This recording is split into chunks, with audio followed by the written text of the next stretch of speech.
Hello, my name is Angela. I'm an adoptive parent with Family Futures in London, and we've been doing a series called Helping Families Heal. And I'm here today in these strange times with Jay, who is the director of Family Futures, and she's going to talk to us about body-based work, hopefully to help us all manage this situation with our little ones, or not so little ones. So, morning, Jay. Morning. Strange, isn't it? Very strange, very strange. Strange for a whole number of reasons, though. Indeed, indeed. So, would you like to just tell us a bit about body-based work? I know it's called something else as well, so over to you to explain a bit more. Well, my name is Jay. I am a drama therapist, a TheraPlay therapist, supervisor and trainer, a dyadic developmental psychotherapist, and I'm also something called a somatic experience practitioner. Now, that is really, it was a 3-year training of working with trauma in the nervous system and how to calm the body. It's a way of really not just thinking about how we feel or how we think about things, but thinking how our body responds to stress. And I think in the middle of this pandemic, it could never have been more relevant. We are in a war situation, that's what I've been saying in other sort of forums I've been talking on, and we need to be thinking about our bodies. And of course, as it is our body that is literally under attack, we need to be thinking how to resource our bodies, how to look after our nervous systems, our immune systems, so that they can be as good as they can in case we do catch the infection, because that will help us physiologically survive that sort of attack. So I'm really passionate, and I'm very pleased to be here today with Angela to talk about what you can do at home, how you can think about your body and calm it and look after yourselves. I think that's really important, and it's interesting to think of it as a war situation, because I think probably a lot of us are not so much worried about the infection, but more how we're going to get through each day. With some of the behaviours that our children are displaying, just the constant. I mean, my daughter is quite compliant, which in this situation is quite nice. But even so, it gets to the end of the day, and I'm exhausted because she's like a Klingon limpet. So I think we were going to talk a little bit about how lockdown effects might be affecting us and our children. In our bodies. Do you want to say a bit about that? Well, I suppose, I mean, you would have heard from other families too, but what I've been very aware of is the number of families who are really stressed with being locked down at home.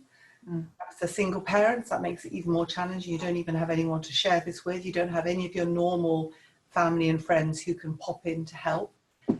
And being on lockdown is particularly scary, I think, for traumatized children. We've spent years giving children the message that the world isn't so scary, that people can be trusted, that you can get close, you can touch, and there are safe adults around. Suddenly, we're now in the crazy situation having to say, but actually not at the moment. This is not safe now. And actually, no, you can't go out and meet people.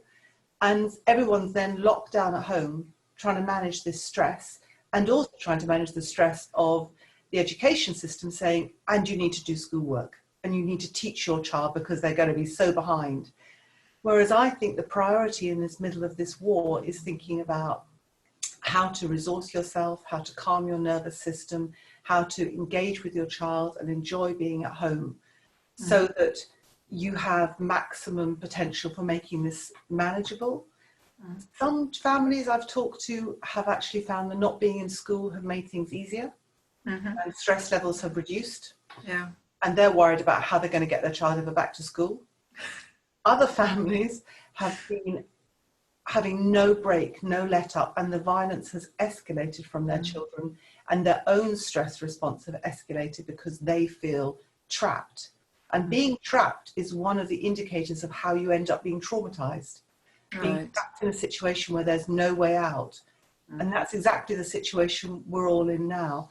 So I think there are little things we can do that maybe will help our bodies manage this. And a lot of the message I want to give as well is about being kind to yourselves and knowing this really is hard. This is something you're doing your best at, and beating yourself up about how you're managing it is not going to help. So to find some compassion for yourself and believe that It's this will making me a end. bit teary. Oh, Angela. Yeah. It's just good to hear. I think a lot of people will be the same. It's good to hear that, we're not mad. I've been saying this is impossible all the way through, but yeah, it's just good to hear somebody from a professional background saying it is impossible what we're doing, and to sort of let go of stuff is a good thing and the right thing to do. Yeah, I've certainly given up any notion of homeschooling, and in fact my daughter's learning a lot of stuff. Actually, she's learning lots of self-care skills and Absolutely life skills and things, and I'm kind of trying to be okay with that. Well, I think the home learning can happen without having your school books out. Absolutely. By being at home. I want to go back to something you said that was important, though. You said about the tears, because I think tears are a natural way that we discharge stress in our bodies. All of us humans manage. Oh dear, this is not. Don't worry, it's good. No, it's fine. But the tears are important because when us as human beings get stressed, and it's the same for animals, because really we are all animals, we have to discharge that stress. Otherwise, it gets trapped in our nervous systems and makes the stress worse. And knowing that this is a normal, human, healthy way of responding to extreme stress would be the first thing. So having compassion for yourself is also about saying, and I'm behaving not in a crazy way. I'm not mad. This is a normal response to a crazy situation. Oh dear. Yeah. And the tears have to be allowed. In the same as, we discharge through tears. Laughter is important, through vomiting, urinating, defecating, taking. They're all ways in which the body discharges stress. So I think accepting it and thinking, oh, that's okay, I have the tears, they will pass, but actually they're a way that my body is saying, oh, this is overwhelming, and this is too much. And knowing that doesn't make you crazy, because I think lots of people, lots of us, I include myself in this, this is a crazy situation, providing more stress than probably any of us have ever experienced. Yes, you're right. And I think for me, I cry quite easily, but there's no space for me to have a good cry at the moment. And so, when there's a little window where somebody's being nice to me, that's makes it all come out. So sorry about that. Anyway, it's a good thing, demonstrating it. Yes, you're sharing, and you're showing other people that maybe a few tears is okay. Hope so. Actually, some of us feel we have to be brave and not cry, and maybe, being able to cry isn't necessarily a bad thing. Yeah. So I think we're going to do a demonstration now. Yeah, I thought we'd do a little body tracking. And then people potentially could have a go at this themselves. So I just want you, first of all, because we're going to try and not worry about the camera and the fact we're being filmed. I just want you, first of all, to think, okay, let your body arrive and settle. Becoming aware of how you're sitting in your chair. Are you actually comfortable, or are you holding yourself up off the chair? Could you let your muscles relax and let the chair and the floor under your feet, I'm assuming it's under your feet, I'll put it onto my phone. Support you. Could you just begin to turn your mind inwards? So you might want to drop your gaze or shut your eyes, either way is fine.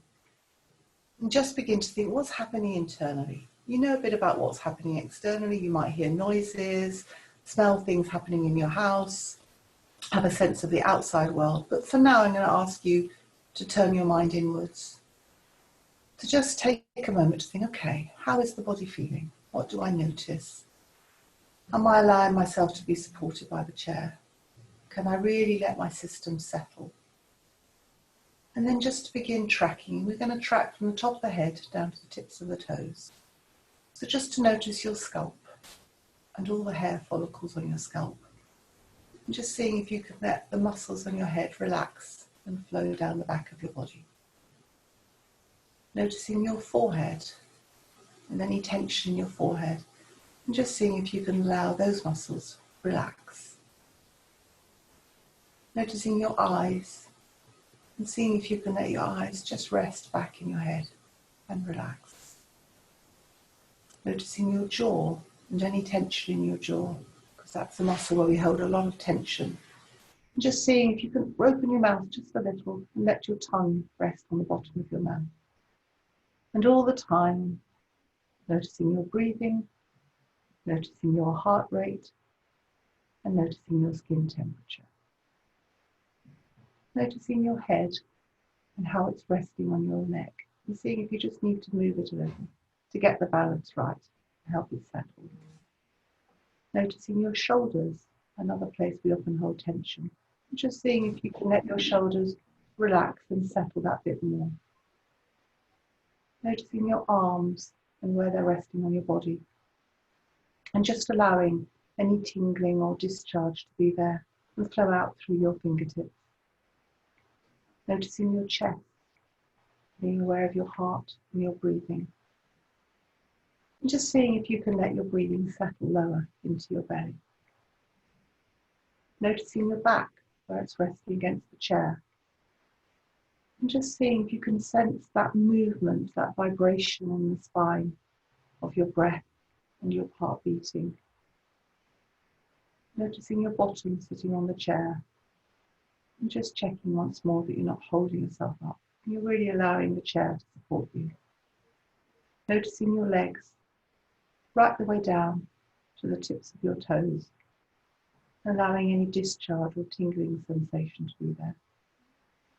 And all the time, noticing your heart rate, noticing your breathing, and noticing your skin temperature. Now I'm going to ask you to just notice a part of your body that feels comfortable, a part that feels good, and focus all of your attention on that part of the body that feels good. And just seeing, as you keep that focus, what happens?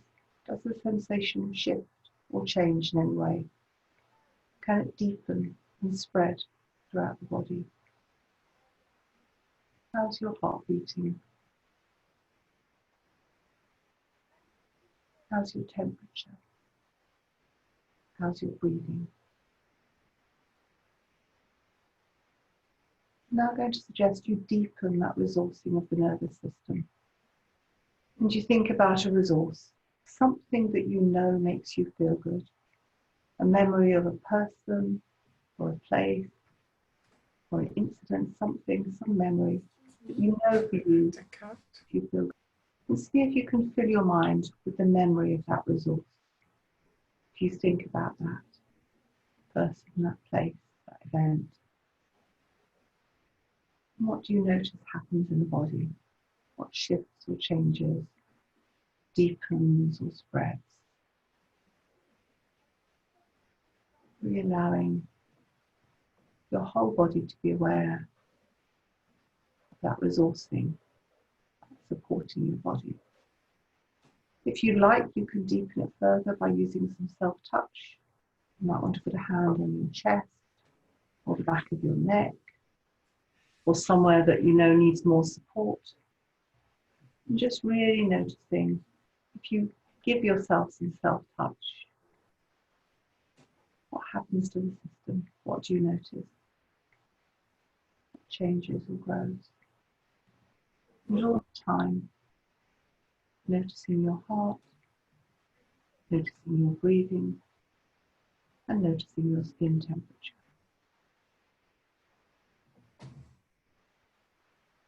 I'm going to ask you in a little bit to take a last look at that resource, that special person, place, or event. A last sort of scan of what's happening in the body. Really notice what's shifted or changed. Be aware of your hand on yourself. Your hand. And then very gradually, when you're ready, I'm going to ask you to bring your gaze back to the room and to rejoin me. Just notice. Well, Angela, I made you cry again. I told you it was easy for me to cry. Okay. Yeah. Wow. Healthy. Very nice. Just for anybody watching, if you just put your headphones in and listen to Jay rather than looking at me, that would be probably the best way to use that. As very powerful. Yeah. What did I you notice think in your body? um, that when I started to think about myself, it made me quite teary. Mm, Um, and that it was very difficult to choose a bit that felt comfortable. right. Um, I don't know why, but that was quite tricky. There's no. Um, no, and then when you said choose a resource, it was that was made me feel quite emotional because a lot of the things that I would do to resource myself or places I would go, people I would say I can't do Yeah. that at the moment, and that it's probably the case for Mm, well, it's the case for everybody that sort of is particularly difficult. I think when you're at mm, home with traumatized yeah. beings. Mm, Um, so yeah, I guess we all need a bit of a release every now and again. yeah. And maybe we have to think about our resources. For a lot of us, our resources we can't access in Mm. the same way. So maybe in this time of lockdown, we need to think about other things that are attainable, that can resource us. So I suppose if you're doing the body tracking, you might want to be thinking, well, okay, what will my resource be? I remember years ago with one young person, the only resource she could think about was a cigarette. Now that would not be my ideal body tracking thing, but No. for her, thinking about a cigarette, thinking about that moment of her first puff on the cigarette was wonderfully calming. And she used cigarettes as a self-medicating to manage her stress. Mm. So I don't really mind if your resource is a glass of wine, a bar of chocolate, a Yeah. hand squeeze with your husband, with your child, with the puppy. A lot of people seem to have got pets on lockdown. So Yes. Oh yeah, I could have thought about my dog. That would have been a better thing. Might not have cried. well, and as I said, the crying isn't bad, but it may be that you don't want to do body tracking in order to cry every time. Yeah. It might be good to think, well, Yeah. I'm going to use the puppy. I'm going to Mm. use the dog. Um, So this leads quite nicely onto some of the questions that some of the parents have been asking, because obviously, you know, even in that last 10 minutes, yeah, we've had to cut twice for interruptions. yeah. So really, how do we cope when, particularly if we're on our own, or you know, we're dealing with the children all the time, and they're obviously scared, as you were saying. We've been trying to teach them that the world is a safe place, and now we're saying it isn't.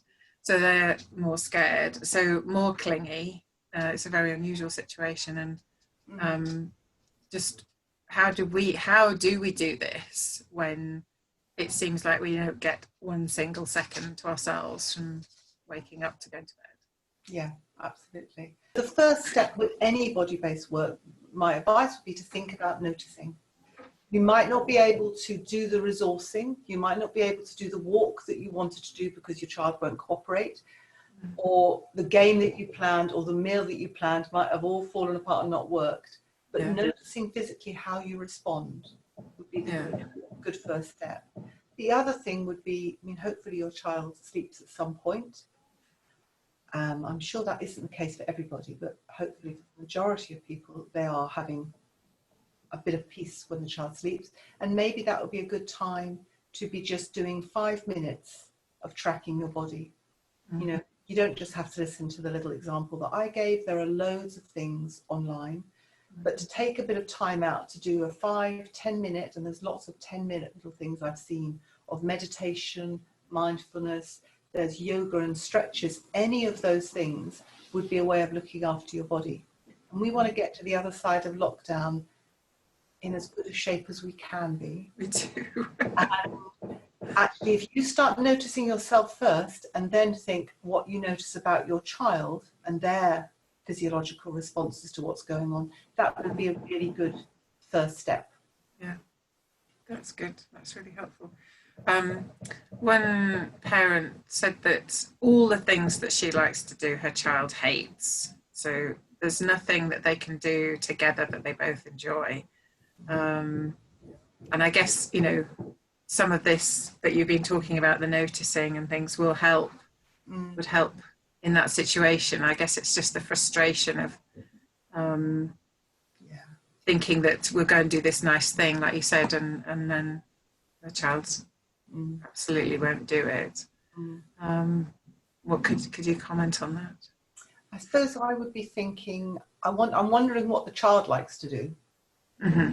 So I suppose I would partly think of it practically and thinking, okay, let's work out what the child enjoys doing, and to see from that if there are little things in that actually are possible to engage with, because probably it's going to be necessary to start from where your child's at. And maybe to lessen one's expectations of what is achievable. We all tend to, as adults, have bigger expectations. In this time of extreme stress, we need to reduce our expectations hugely. And really you're looking for little moments of connection. The nervous system doesn't like changing quickly. So you're looking for a giggle, a hand squeeze, a little moment of joy, and that's enough. And if you got down to the point where actually it's just watching their favourite bit of cartoon together and knowing you've got quiet, or that actually if they're in the bath and enjoying bubbles and playing with things and you can sit and have a cup of tea and have a little 5 minutes of calm, that is good. So, at this point, it's probably not going to be a time when the child is going to be able to find ways to enjoy what you want to bring. But maybe it's possible to think of what the child can do that you could make the best of for yourself, so that you both have a bit of time. We've that's something that really frustrates me. I've really been enjoying sewing, so I've been making things like for the NHS and stuff like that, because it's nice to feel helpful. And at the beginning it was very frustrating because I just couldn't sort of set everything up and start. Anyway, we've managed to carve out a little space for me to have my sewing machine, and my daughter now comes with me into that space with her iPad, and I listen to my radio on my headphones and she listens to her iPad on her headphones, and we sit there quite companionably for quite a while. So, and it works okay because she's right by me and I can attend to anything she wants me to do, but I'm still doing something that I enjoy and gives me joy. Well, so, but I think that sorry, I was just going to say, I think that parallel, you don't have to be doing it together, but you're in the same room, you have that proximity together, and you're both doing something you enjoy. It's a positive interaction between the two of you. I think that reducing your expectations is absolutely key. You know, at the beginning I was saying, if we all get to the end of the day and we've had some food to eat,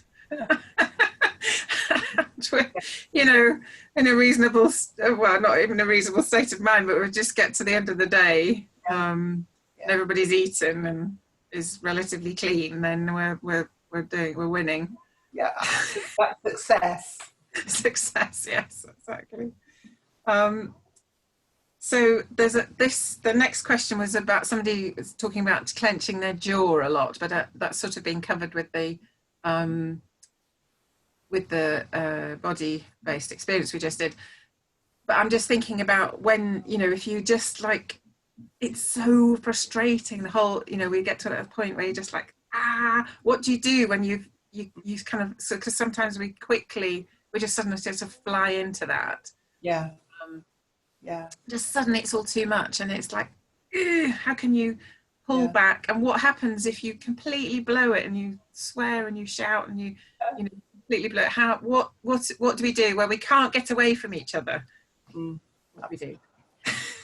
Okay, so a few things. One, it's about being kind to yourself, and that we all blow it at times, me too. That's just what happens. We're human and we're fallible.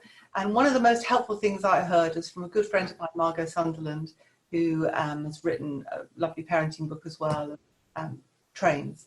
But she always says that good parenting is 1/3 you get it right, 1/3 you get it wrong, and 1/3 you spend making repair.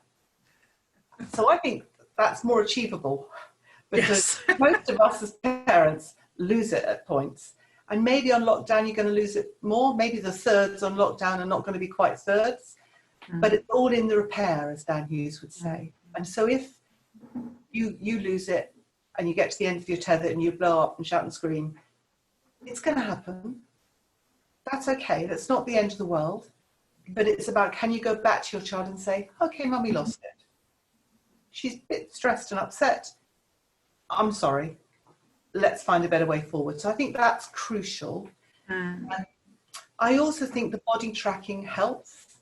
You know, we hold tension in various ways, and it's normal to. That is what human beings, that's what animals do. You know, tension in the jaw, tension in the shoulders, tension in the fist. It's all part of our fight, flight, freeze response. And they're all normal responses to stress. So it's partly knowing, oh, that's interesting. I can feel my jaws clenching. I can feel my fists going. And then there's the discharge bit. If you have all that stress in the body and you're on lockdown, what the hell do you do with the stress? How do you process that? Right. So we're allowed out a bit more now. So it is possible, if your child will cooperate, a walk, a bike ride, a run if you can do it, if you have a partner who can be at home with your child, physically discharging the stress. There are also wonderful exercise apps and things online that would be great ways. But I think if you are aware that your system is showing that sort of signs of stress, and you're doing that clenching, or you're exploding, to think about, how can I discharge that with my body? How could I need to walk away from the situation. We need a walk, we need a bike ride, and just to find a way of processing it. Yeah. That just reminds me, a resource I found very helpful on for younger children is something called Sticky Kids. Oh, right. It's on YouTube. We get it on you can get it on Alexa or any of those things. And they're activity songs for young children, but you can adapt it to make it more of a bit of a workout for your own body. And sometimes I've done that, you know, come on, let's do Sticky Kids, and she likes it, and it means I'm moving and getting that stress out. So if I remember, that's a good resource to use. Yeah, that's excellent. Absolutely. And maybe knowing that our memories are more stressed in this situation, you know, maybe having on your phone or stuck on the fridge a list of things to do when I'm getting to the point of blowing. Yes, that's a good one. Yeah, because you can't think of things, can you? It's just your mind's just gone. And that's part of what happens under stress. That your thinking brain goes, you're just operating in your primitive brain, fight, flight, freeze. So you will not be able to easily remember. And you are physiologically driven for the body to respond. So reining it back in is hard. Yes, indeed. Oh, that's great. Thank you, Jay. I hope that really helps some of you, and just remember, we're all in this together, and there are resources out there to help you. So hope you get through lockdown okay. Thank you.